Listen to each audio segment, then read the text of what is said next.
Good to have you on Tesla Shorts Time Daily, episode 514. I'm Patrick in Vancouver. Today is June 18th, 2026. Lots happening across deliveries, FSD, and the stock today. Tesla's FSD update will remember owners' parking preferences and reduce repeated manual inputs during daily drives. Tesla filed for regulatory approval of supervised full self-driving in Taiwan. The application targets the supervised version for review in a new major Asian market. This follows prior supervised rollouts in other regions and requires full regulator sign-off before any launch. Approval would expand the geographic footprint of the current supervised stack. The filing reflects ongoing efforts to secure business clearances in additional markets. Regulators will now examine the submission in detail, from market expansion efforts to the software features that will actually run in those markets. Upcoming FSD releases will let owners recall familiar parking spots and habits without repeated inputs. Grok voice integration is also planned for the supervised stack.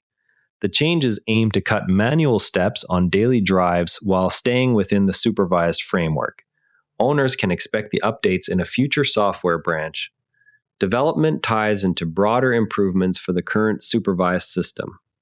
While the software improves, capital allocation is shifting away from vehicles entirely. Tesla's capital expenditure guidance now allocates the majority of the $25 billion plan toward AI infrastructure and robotics programs. The shift moves resources away from traditional vehicle manufacturing lines. The plan reflects internal prioritization of autonomy and humanoid development. Investors are evaluating how the reallocation affects near-term vehicle margins. Future earnings updates will detail the split between hardware and software spending. Capital questions lead directly into questions about data integrity behind autonomy claims. Investigators claim Tesla submitted altered safety statistics during European FSD approval reviews. The discrepancies involve collision and intervention rates that differ from internal logs. If confirmed, the findings could trigger re-examination of existing approvals and new data requirements. Tesla has not yet issued a public response to the specific allegations. Data questions aside, real-world efficiency comparisons are emerging between Tesla and rivals. EPA documents show the Rivian R2 performance matches the Model Y in energy consumption, despite being roughly 500 pounds heavier. The result comes from differences in aerodynamics, motor calibration, and battery management. Both vehicles post identical consumption figures under the same test cycle. The comparison highlights how weight alone does not determine efficiency outcomes. Future production versions will confirm whether the numbers hold in real-world use. Vehicle efficiency numbers rarely line up so cleanly across different architectures. The Rivian R2 posting identical consumption to the Model Y while carrying several hundred extra pounds points to how aero, motor mapping, and thermal systems can offset mass penalties. The result is not an accident of testing conditions, but a reminder that curb weight is only one variable among many that determine real-world energy use.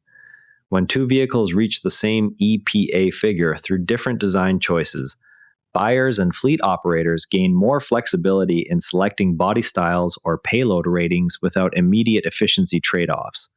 That flexibility matters for margins because it widens the set of configurations that still meet customer range expectations. It also reduces the pressure to chase every last kilogram of weight reduction at the expense of interior space or feature content. Efficiency insights connect to how companies study rivals' hardware costs. Tesla and Ford disassembled Chinese market EVs to study component choices and cost structures. Engineers noted specific design decisions that lowered production expenses. The findings highlighted differences in battery integration and assembly methods. Both companies are applying similar cost analysis approaches to their own programs. The work shows how competitive benchmarking influences component sourcing. Hardware benchmarking gives way to the first regulatory numbers on Tesla's own next-generation vehicle. EPA filings list the Cybercab's curb weight, power output, and estimated range. The vehicle sits several hundred pounds below the lightest current Model 3. Power and range figures align with earlier prototype disclosures. The data provides the first regulatory benchmark for production planning. Fleet operators will use the numbers to model energy and payload requirements. A driver activated FSD during a sudden health event and reached help through the Tesla app. The combination of supervised autonomy and remote connectivity allowed the vehicle to continue safely. First responders later credited the features for shortening response time. The incident shows how current supervised tools can function in unplanned situations. Regulators in the Netherlands counted roughly 40,000 vehicles running Tesla's supervised FSD package. The figure comes from vehicle registration and software telemetry data. Officials are monitoring usage patterns ahead of any future policy changes. Android users will soon receive real-time charging status updates similar to iOS Live activities. The feature displays progress without opening the full app. Development closes a long-standing parity gap between platforms.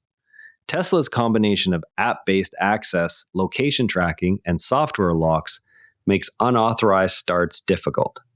Owners report lower theft concerns compared with conventional vehicles. The system requires authenticated phone keys or account credentials for operation. Law enforcement data cited in the report shows fewer successful thefts. The design reduces the value of physical key duplication attempts. Reports indicate that the layered security approach has contributed to measurable drops in reported incidents for Tesla vehicles. A household driving 2 Teslas 500 miles weekly reported lower monthly electricity costs than expected. The bills reflected home charging at standard residential rates.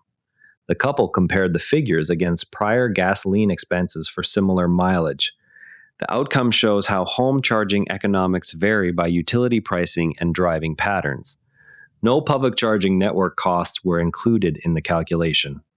The experience highlighted how consistent residential rates can produce predictable weekly expenses for high-mileage households. Polestar UK shifted away from Tesla-style direct sales toward a hybrid retail model.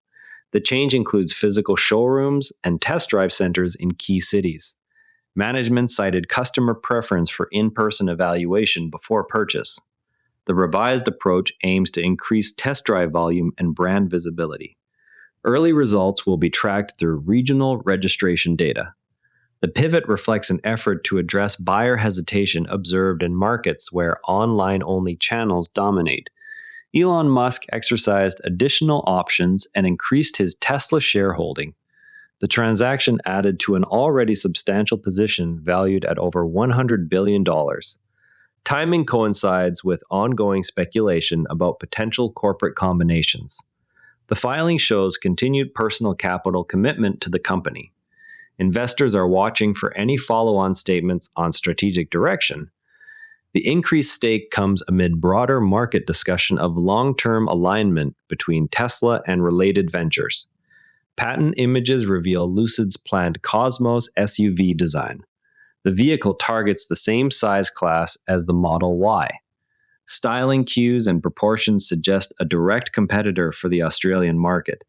The accidental release gives early insight into Lucid's next product timing. Production plans remain subject to final regulatory and supply chain milestones. The drawings surfaced through standard patent processes without prior official announcement.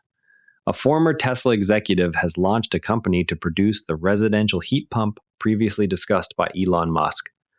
The product targets home energy efficiency and integration with solar and storage systems.